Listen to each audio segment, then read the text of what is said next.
right. Hello, everybody. My name is Daniel Getzel, and I am the program director for the National Science Foundation Regional Innovation Engines program. We are excited to have you all here today for our first virtual roadshow. It is a new format for us, so we're going to be playing it a bit by ear, but we really hope that it's going to be an interactive discussion today. So, overview of what we're going to do. First, I'm going to give a very brief presentation on the NSF Engines program. Then we're going to have an ecosystem builder panel where we have an opportunity to hear from people who have done this work on the ground in different regions across the country. And then last but not least, we're going to have interactive breakout rooms. So you'll have an opportunity to meet fellow innovators within your region and start the ideation process for potential applications and thinking through the NSF Engines program. So first, a quick overview of the NSF Engines program. I emphasize that this is going to be brief, about 10 minutes. If you want to go into much more detail and learn about the program in greater detail, I highly recommend that you come to one of our upcoming Q&As or watch our informational webinar recording. That event was earlier this week. So a little bit about the National Science Foundation, for those of you who are less familiar. We are an $8.5 billion federal agency. Our mission is to promote the progress of science, advance the national health and prosperity and welfare, and to secure the national defense. About every year, we do about $200 million in public-private partnerships, $1.4 billion in STEM education, and the vast majority of our dollars go directly out the door, about 94% to fund research and education initiatives. So recently, we created a new directorate, the Technology, Innovation, and Partnerships Directorate. It sits across our 7 existing directorates and our 2 offices, and its focus, in addition to being in the foundational and basic research space, is to really think about translation. How do we take things from research to impact? How do we drive economic growth? How do you bring more people and more places into our economic future? So we're really excited about this Technology, Innovation, and Partnerships Directorate, TIP for short. And the first major initiative coming out of that is our program. But before we get into that, I just want to tell you a little bit more about TIP and its mission. TIP's mission is to harness the vast and diverse talent pool to advance critical and emerging technologies, address pressing and societal challenges, and accelerate the translation of research results from lab to market to society. At a high level, TIP improves U.S. competitiveness, growing the U.S. economy, and training a diverse workforce for future high-wage jobs. So our first signature initiative is the NSF Engines program. And our goal is to drive and catalyze regional R&D and develop innovation ecosystems across the country, the type of ecosystems that can advance critical technologies, address major societal challenges and emerging challenges, and create economic growth and new opportunities. So we are going to provide up to $160 million over a 10-year period. So that's up to $160 million per awardee per region, just to clarify. So this is a big deal, and we're really excited about it. And we also have, Type 1 awards, which are for earlier stage ecosystems, earlier in their development, and that's up to $1 million over up to a 2-year period.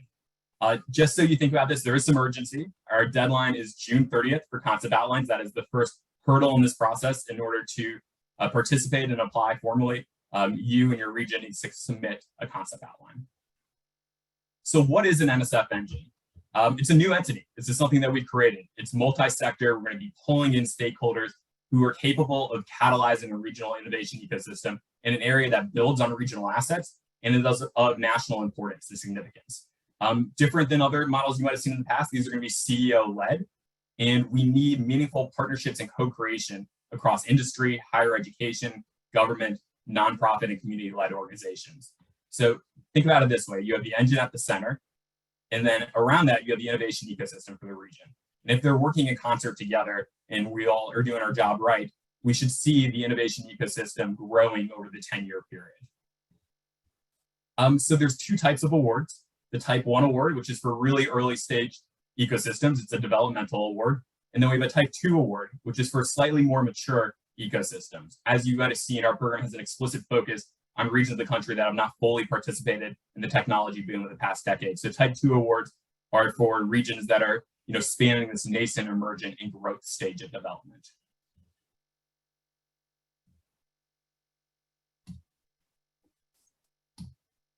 So what can the NSF engine look like? This is just a couple of examples. This is not fully illustrative of all the topic areas. We're actually topic area agnostic.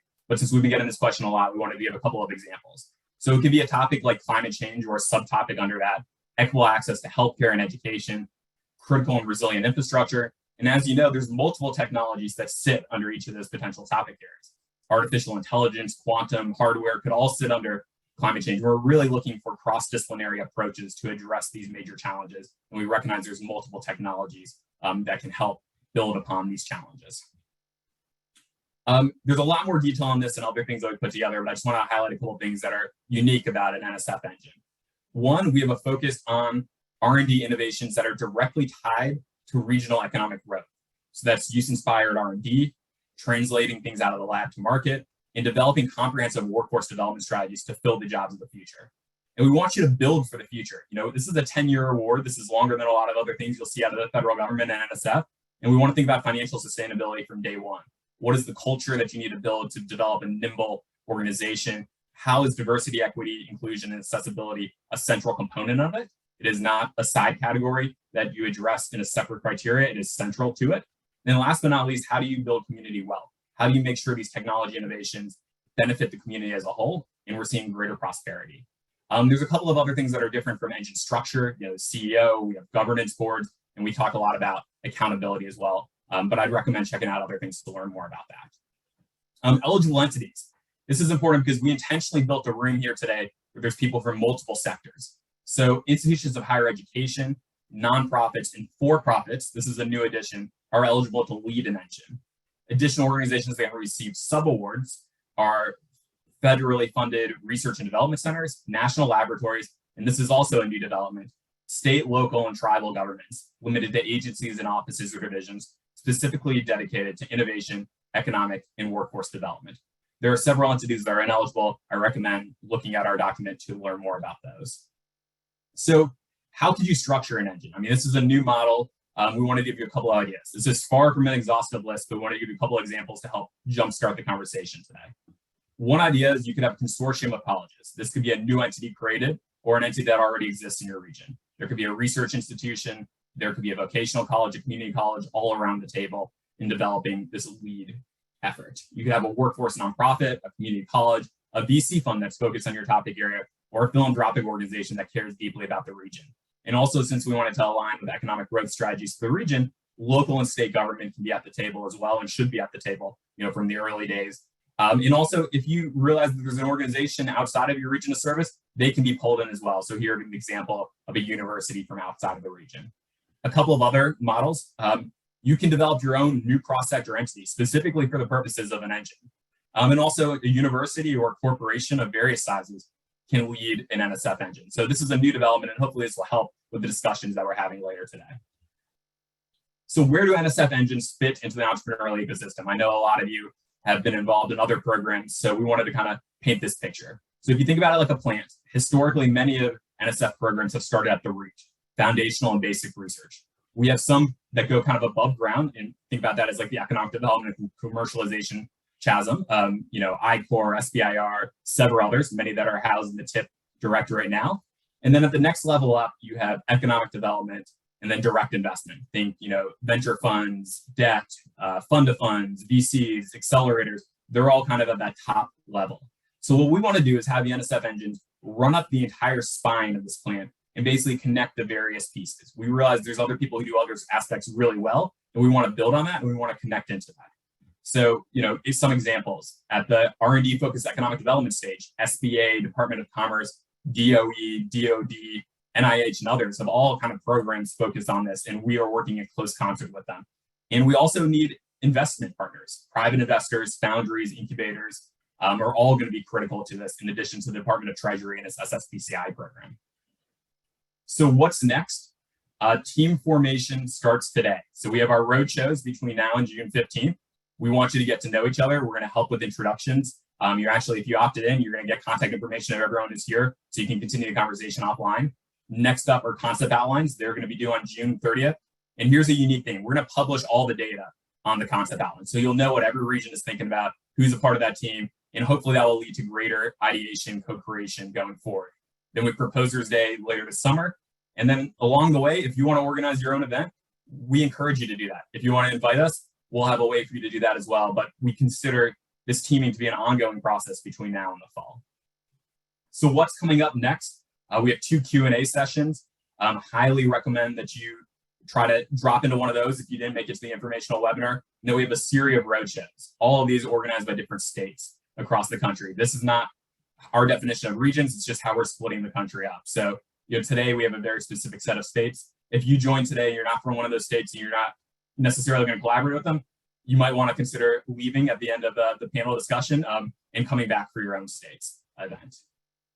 So kind of taking this up to the 30,000 foot level, we want to build more opportunity for more people in more places. We want to expand the geography of innovation. So I mean, take a moment and really think about what your region could do with $160 million over a 10-year period. What would you build? What would you do differently? What could you catalyze? That's what this is about today. We really want you to start thinking about that. And last but not least, this won't happen in a single lab. This won't happen in a single academic institution or boardroom or mayor's office or state capitol. It's going to require everyone working together in co-creating. So that starts today. We want you to start teaming, and we're going to now turn it over to our great ecosystem builder panel to talk about what it looks like to build one of these ecosystems, what it looks like to do it at kind of an operator level. So now I'm going to turn it over to Tiaga from NSF, who's going to lead our panel discussion. So thank you so much, and I'll be back on after the panel discussion to give instructions on next steps on the breakout rooms.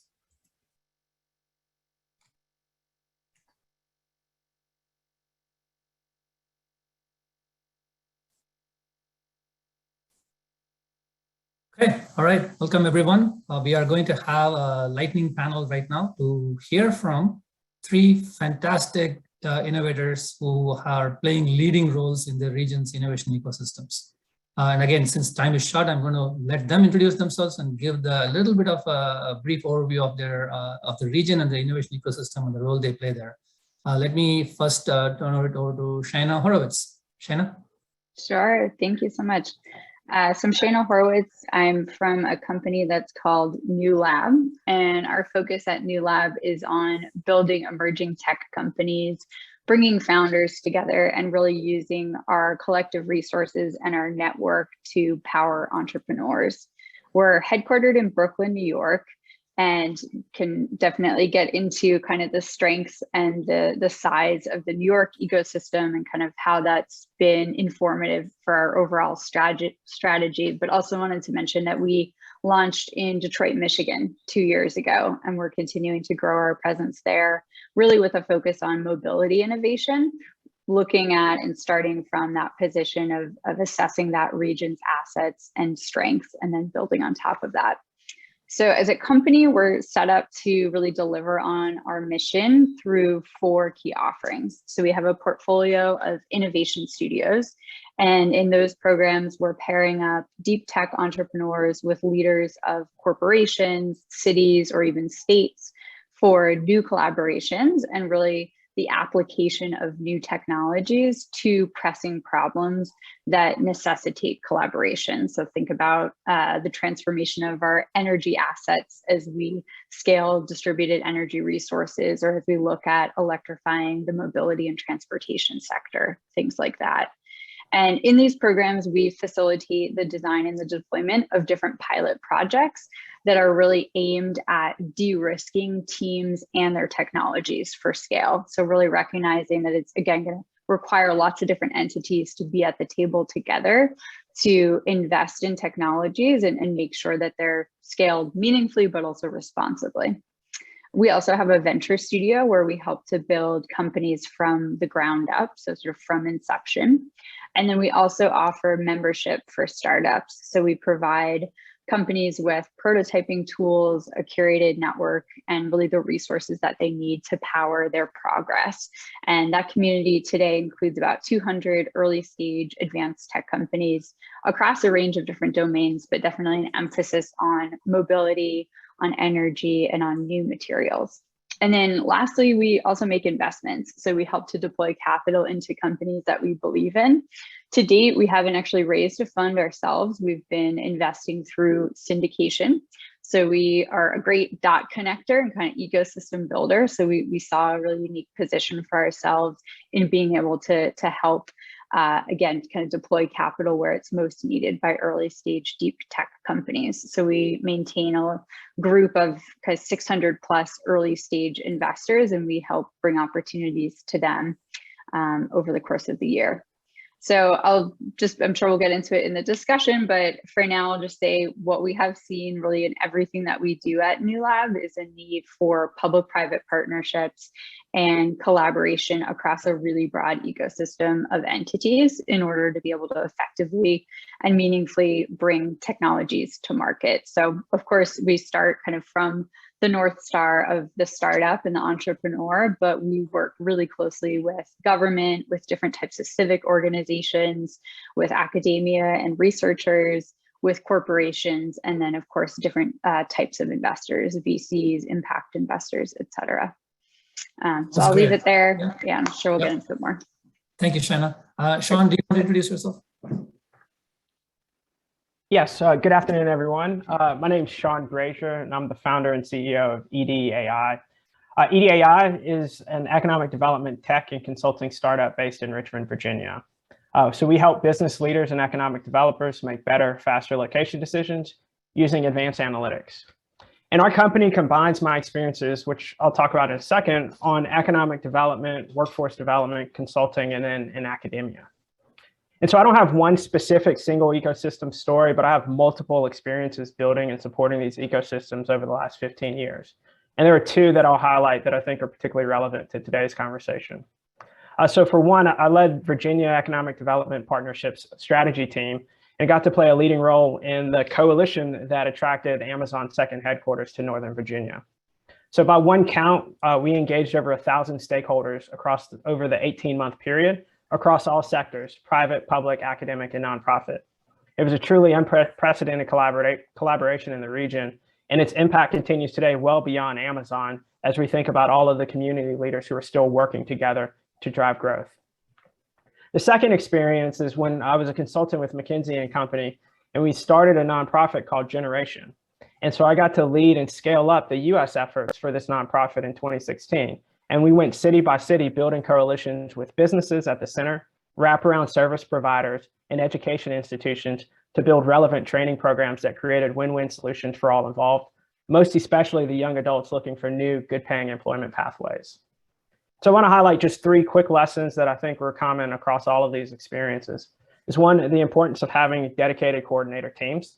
Coordination doesn't happen just by itself, and so investing and resourcing the coordination is important. The second, in both experiences, we had very clear roles to where everyone felt like they could create and add value in their own meaningful way. And sometimes that's as a champion and supporter. Other times it's to do heavy lifting, but everyone had a clear responsibility. And then the third is just over-investing in communications, whether that's weekly emails, small group sessions, and even the big, messy community engagement sessions to where you can take feedback and come back and really iterate and improve the product and improve the process. And so those are three highlights from my experiences, and really excited about today's conversation. Wonderful. Next, we turn to Illah. Hello, everybody.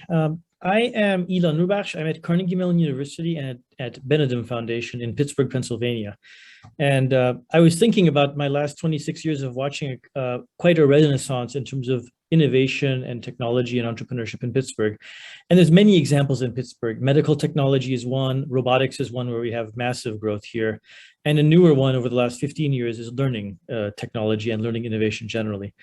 And I was thinking to tell you, what are the things that Pittsburgh has done in the last 25 years that have made this possible for us to have multiple wins like this? And I think there's 4 ingredients. So that's what I came up with. I always like to do things in 3s. So this is 4 because I couldn't get it cut down to 3. The first one is preparatory, capacity building. Fundamentally, you have to put in place all the incentive structures and training that is required for innovation ecosystems to be able to prosper. That means we had a multiple diversity of accelerators, both for hardware and software set up in town already.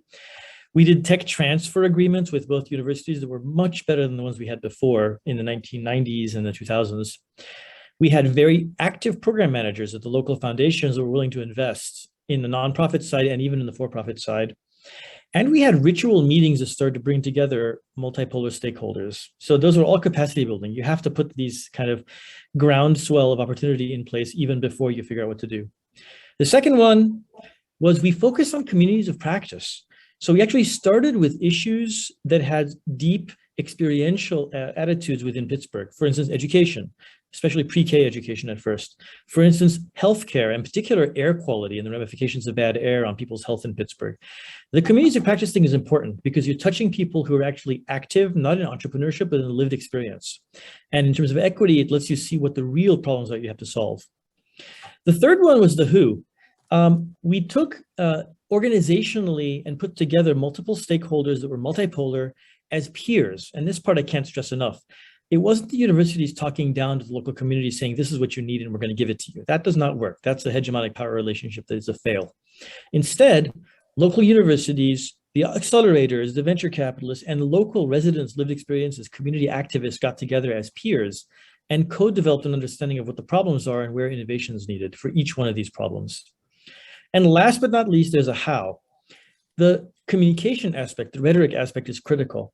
We created really strong narratives that made Pittsburgh have a place on the map, like things like Remake Learning. And the narratives were important because they were data informed. They focused on equity and the ways in which quality of life was being improved in a shared way for everybody. We even recently started the Center for Shared Prosperity that explicitly does this across Pittsburgh. But fundamentally, we told the story in a way that got national attention. And that in turn led to more funding from even bigger organizations like MacArthur Foundation and many others, Packard Foundation and others. And so that storytelling part, the documentary part that you have to do from day one, I think is absolutely critical if you want what you're doing to actually become sustainable and survive. So I leave it with those four: capacity building, community of practice, multipolar stakeholders, and narrative. Thank you. Wonderful. Thank you for those nice insights. And I think you have set the stage for, and piqued enough curiosity from people to learn more about all of these in the breakout sessions. I want to tee off with what may look like a negative question, but it's going to be extremely informative for our folks, right? Can you all, again, don't have to answer all at the same time, but can you speak about some of the early mistakes that you all made when building your region's ecosystem, and how did you learn from them? Maybe in the same order. Go for it, Shaina. Sure. Yeah, you're putting me on the spot. I think I wouldn't say this was so much a misstep, but I think it took time to establish kind of the right rapport. And we're seeing this play out now in Michigan, where we're still a newer entity to that ecosystem, which is really figuring out the right ways to partner with organizations that on the face of it might seem like they're competitive, or you're going to be, sort of going after the same things. We have found time and time again that there's so much potential for sort of complementary ways to work together. So for example, at New Lab, we're not a traditional accelerator incubator, but what we found is that we're a really nice landing pad for companies that may have successfully gone through an accelerator, an incubator, designed to be, have sort of a firm start date and end date, and the company learned some basics, they gained some traction, maybe they got some early investment, but then what? They get booted out of that nest, and they really want to still be part of a community that's going to connect them with the resources that they need to get their business to the next level. So instead of, feeling like, oh, we have to hold it close to our chest and we're all, fighting to support the same pool of companies in New York City, instead, we saw a lot of opportunity to share referrals and really figure out kind of what each individual entrepreneur or company would need to make them successful. And more often than not, what you found was that a company would benefit from touch points with New Lab, as well as a different program that offered something unique that would help that company in a different way. So I think finding ways to really be part of an ecosystem and not just think about you and your business and maybe your bottom line and the deliverables and metrics that you have, but really how you're kind of adding value across a broader region. It takes a willingness to go into that and to have some trust and just have conversations and kind of feel that out further. Yeah, building trust. I think that's a great point. Thank you. Sean? Yeah, I like the building trust piece. One of the mistakes I think we made early on when I was doing the workforce development effort, and we were going city to city, is that we weren't too willing to compromise early on. And so we had a model that we spent months and even up to a year working and developing and building, and we wanted to present that to each city. And then we wanted all of these coalition providers to just come on board and do things our way on our time, in our manner of working. And what we quickly realized is that, no, we had to plug into existing coalitions. We had to understand what's going on the ground. We had to cede control and compromise with the leaders in order to really build that trust that Shaina mentioned. And it didn't happen easily, right? We learned a lot and made a lot of mistakes, but ultimately I think we got to a place where we realized when we go into new cities, we have to be humble. When we go into new cities, we have to understand who are the power players, who are influential, and how do we add value into the coalition as opposed to bringing our ideas, our thoughts directly into the area. And so it took us some time, but that was one thing we did learn. I love both of those comments. I guess what I would add is the mistake we made early on is let a thousand flowers bloom. Wow, we have lots of money. Why don't we have 50 professors all working on their projects? We'll give them each 5 grand or 10 grand. And we have all these cultural partners. Let's give them a little bit of money to do street art. It was a disaster. And it was a disaster because you can take $100 million and cut it up to the point where none of it actually has lasting impact. It's all good for a year, but it doesn't cause a cultural shift and therefore a change to the balance of inequity in your region, to the fact that prosperity tends to go to the same wealthiest subcomponents of society. So what we did is we narrowed and said, okay, no, we have to have very narrow angles along which we try and strike change. And we have to get everybody aligned on those narrow kind of silos of change first and put a lot of resources into that. So don't let a thousand flowers bloom, make it narrow, and then you can have more lasting change. So find strategic focus and alignment within what you want. Perfect. So this is great. So I'm going to key off the next question. Maybe Sean, you can take this one. What are some of the key indicators used to determine if a regional team or an innovation ecosystem is heading in the right direction, or if they need to pivot, which I suppose happens fairly often? Yeah, so maybe not specifically indicators, but when we've done things well in the coalitions I've been in, we've had very clear work plans. And we've set up those work plans so that we had very clear milestones. And so each of those milestones we would know, we would check in with the community, we would check in with key leaders in the state or the local government. So we knew that we had the support and the buy-in. Because when we've done things wrong, we'd get down 6 months, 12 months into something, and then we realized that we're not all on the same page. And so for me and the experiences I've had, having that the work plan, making sure we're like checking in with stakeholders early and often, and really listening to the feedback. And because in the feedback, you're going to hear like if something's going off track, you're going to know that earlier rather than going down months into the process. Illah, would you like to take this next one as well? Or? Yes, I would. Strong opinions on this. So my consulting hat would be, oh yeah, we need an MEL plan. Let's have intermediate outcomes, long-term outcomes, metrics, evaluation systems. That tends to be a disaster because what happens is race to the top and no child left behind. Whatever it is you define quantifiably as your metrics end up being what you hew toward instead of being automatically met because of your broader vision. What I've seen succeed instead is stop focusing so much on metrics and focus on whether you established a value alignment. Do your partners actually talk about the same values? Are they truly caring about the same thing at the very core level? If you hit value alignment, good will happen. If you hit metrics, you hit metrics, and they were designed to be well hit because you didn't want to miss them.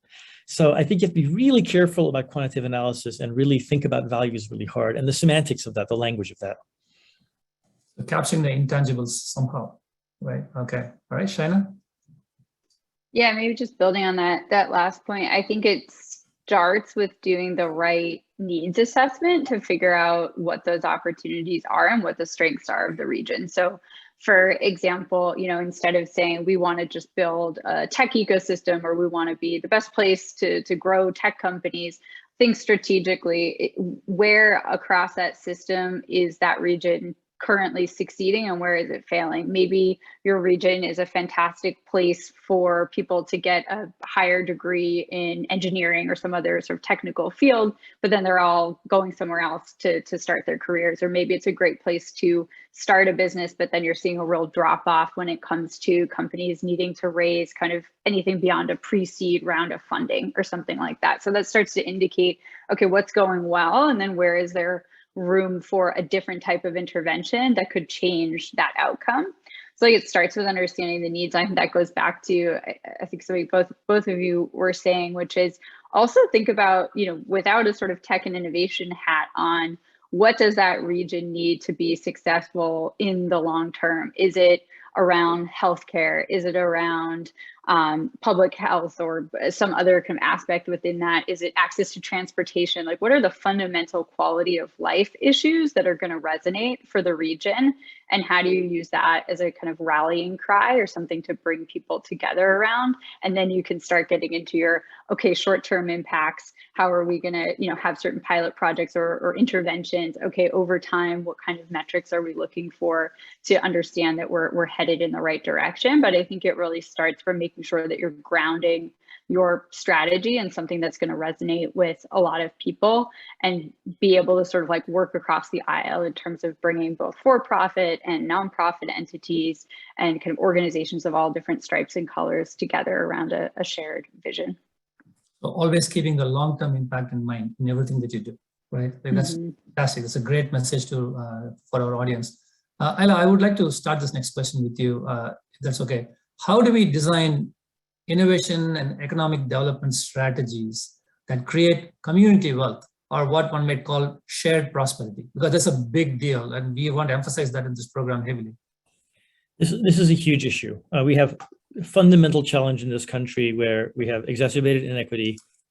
And of course, wealth generation it's a serpent that eats its own tail and keeps getting wealthier and is in fact cavitating out the middle class. What we do fundamentally here is put communities and residents in charge. So invert the hegemonic power that our society has ensconced in our place, and invert that power so that in fact it's the residents with the lived experience and the community organization that's an advocate for local community safety, for local community quality of life. Let them be in charge for once, and let the professor and the innovator and the tech entrepreneur be subservient and listen to them and understand their problems. And you will learn a lot of wisdom from them. Fundamentally, that means a cultural change to the way we think about innovation and the practice of understanding what innovation is required, which goes back to the needs assessment that Shaina was very correctly talking about. And the aspect that's here really challenging is it also means building capacity, because you have to provide the fluency, the grammar for the local resident, the local community partner to be able to talk the talk of innovation and to be able to be on the ground floor of creating that innovative pathway.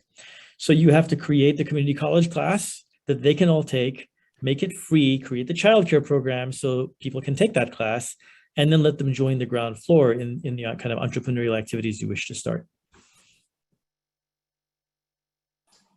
Fabulous, great response. Sean or Shaina, I'll just say two quick things. So one, I mean, the people who are supposedly going to benefit should also be in the room. So to Illah's point, if you look around the room and the people you're saying are going to benefit from all of these efforts, if they're not in that room, if you're not listening to their feedback, you're probably off. The second thing, and this happens all the time in coalitions I've been a part of, you get into the room and everyone knows each other. And that's another problem. So if you get into a room and it's all the same organizations, all the same civic leaders, all the same corporate leaders, you're not going to get new innovative ideas. And so I think when we talk about diversity of opinions and experiences, it's getting outside of the people, the civic leaders, outside of that bubble, and really, having that opportunity to get new, fresh ideas. So I really think, asking for feedback and making sure the room is diverse and you're not knowing everyone in there is important.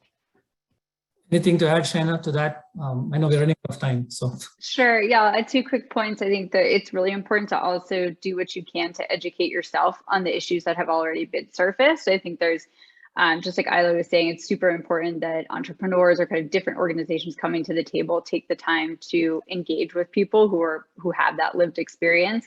But it's just as important they make sure they walk into that room informed about what information is already out there, so that they're not sort of asking people for insights or to teach them something that's readily available already. So I think doing whatever you can to make use of existing research or insights, and then building upon that with more direct communication and engagement. And then the second piece, which I think both of you were alluding to, is setting aside the right resources to make sure that those groups are compensated fairly. They are at the table, they are co-creating, they are essential to it. So make sure you're creating the conditions for them to be involved throughout. And that means compensating people for their time and really considering them part of the team. Thank you. That's so well put. I cannot say it any better. And I want to thank Shaina, Sean, and Illah for their words of wisdom. And I'm hoping that the panel, everybody in the audience is now really stoked to hear from you in the breakout sessions and to hear more about how we're going to do that. We're going to switch to Daniel, but I want to thank you, the three of you, for taking your time and participating here in the sessions today. Thank you.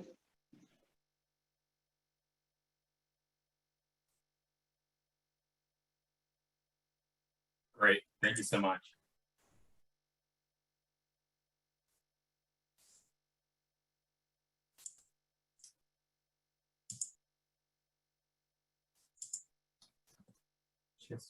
Perfect. So it looks like I'm spotlighted again. What a fantastic panel. And as Thiago mentioned, you're gonna have an opportunity to continue the conversation with all of our panelists in the breakout room.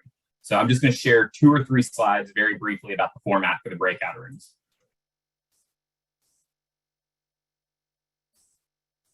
All right. So the goals of the breakout rooms. We want you to meet others from your region and for this to be a jump off point for future teaming conversations. If you opted in when you signed up, you're gonna have an opportunity to get the contact information for everyone who's here so you can continue the conversation. We want you to have an open discussion about your region's strengths and areas for growth.